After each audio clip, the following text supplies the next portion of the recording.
নমস্কার বন্ধুরা, আপনারা দেখছেন কৌশিক ডিজিটাল। আজ আপনারা দেখাতে চলেছি এমপ্লয়মেন্ট এক্সচেঞ্জ কিংবা যুবশ্রী। এখন দুটো জিনিসে একটাই, আগে আলাদা ছিল এমপ্লয়মেন্ট এক্সচেঞ্জ।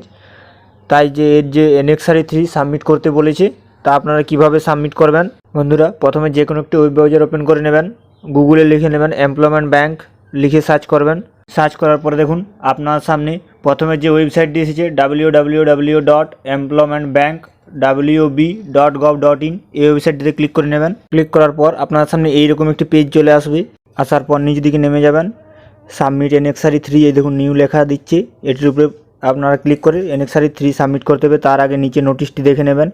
এই দেখুন, যে সকল কর্মপ্রার্থীরা যুবশ্রী প্রকল্পের মাধ্যমে ভাতা পাচ্ছেন তাদের আগামী 15/1/2024 থেকে 4/2/2024 তারিখের মধ্যে অবশ্যই এনএক্সআরই 3 সাবমিট করতে হবে।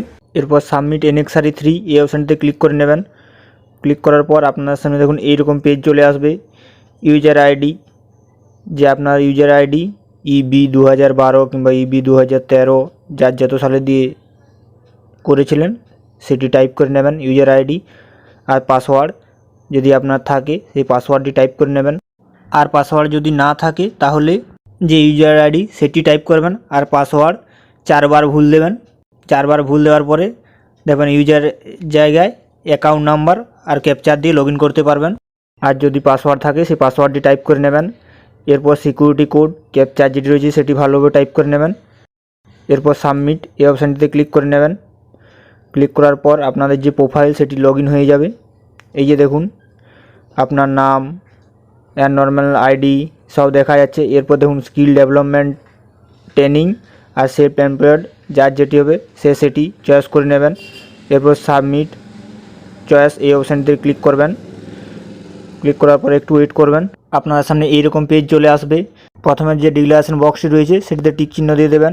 এরপর দেখুন নেম, নেচারাল অফ ট্রেনিং যেটি হবেন সেটি সিলেক্ট করে নেবেন। এডুকেশনাল ট্রেনিং হলে এডুকেশনাল ট্রেনিং, আর আদার্স হলে আদার্স সেটি সিলেক্ট করে নেবেন। এরপর আপনার যা কোর্সের নেম সেটি লিখে নেবেন।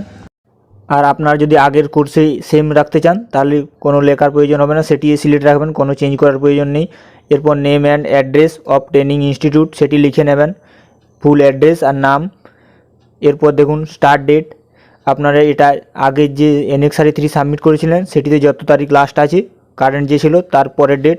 দেখুন আমি যেমন 15 তারিখ ছিল তাই এটি 16 তারিখ হবে, তাই 16 তারিখ করে দিচ্ছি।